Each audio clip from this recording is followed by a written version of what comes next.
It's one of them box-in-a-box things. Okay, well, it's packaged well. I'll give them that. It's not going to get damaged being shipped to you. That's good.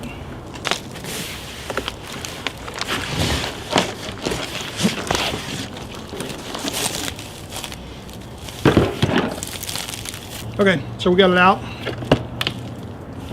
Actually has a locking handle. I do kind of like that.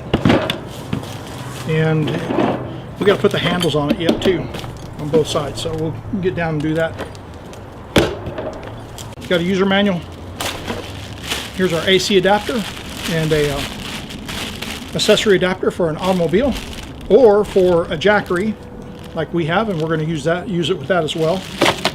And our handles that we still got to put on. Here we go.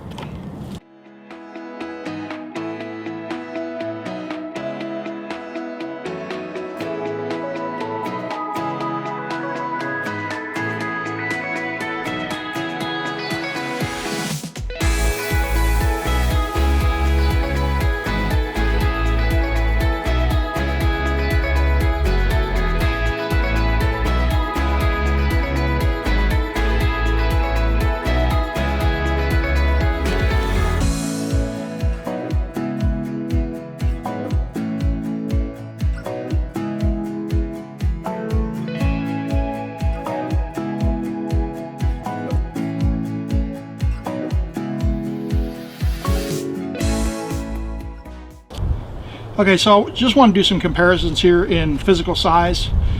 These are the two we've been using. They're just ice chests. This is a 62 quart. This is a 38 quart.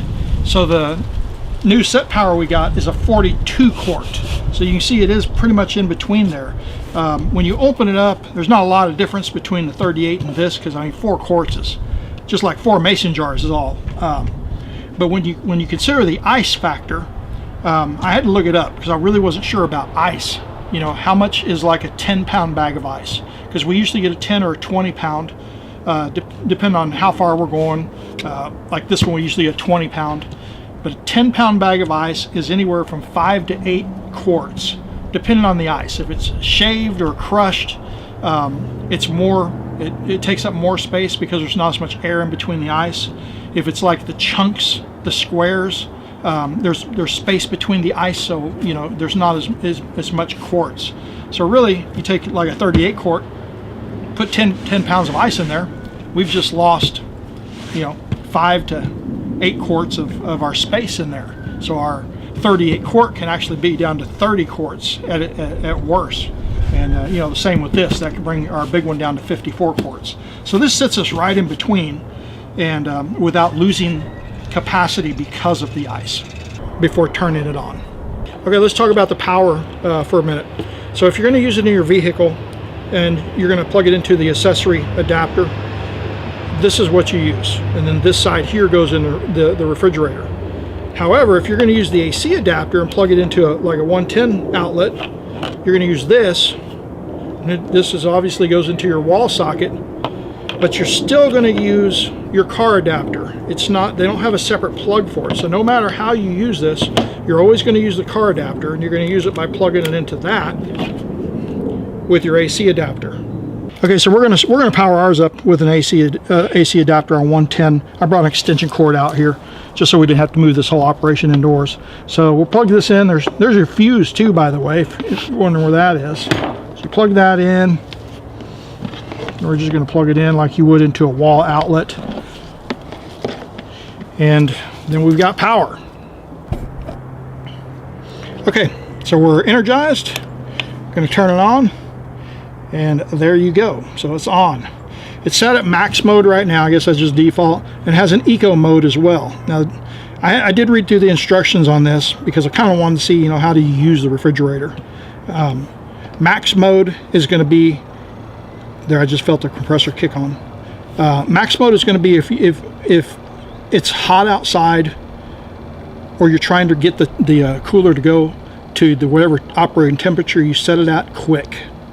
Eco mode is going to be if you're putting food or something in there that's already cold, if the temperature's cold outside, or if it's plugged into a vehicle with the engine turned off. Okay, the range of this particular model of Setpower is 51 to 0 degrees.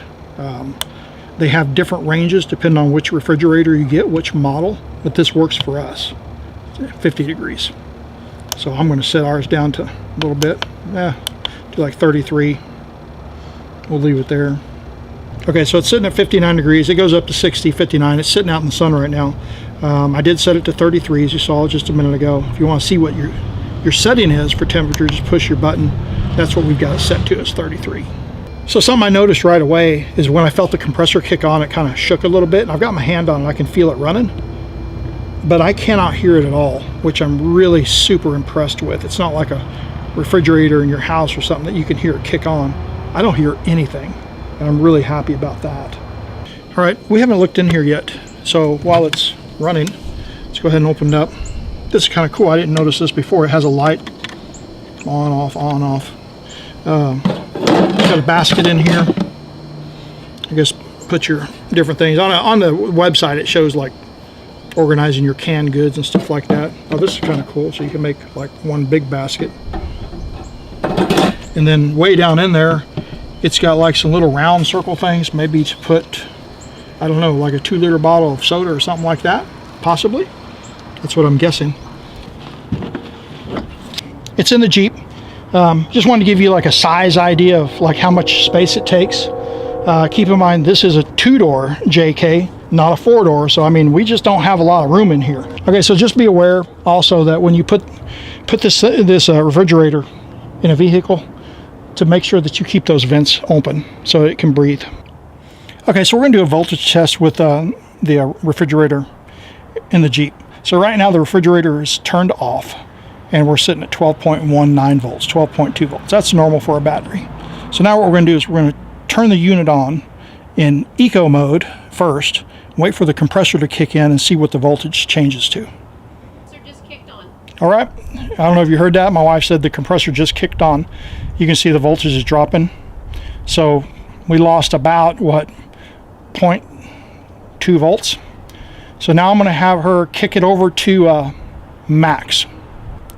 So max dropped it about 0.02 volts.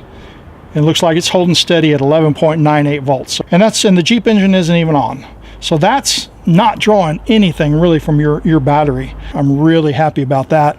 With this, with the engine running and this thing charging at about 14.7 volts, you're going to have no issues with your battery using this refrigerator.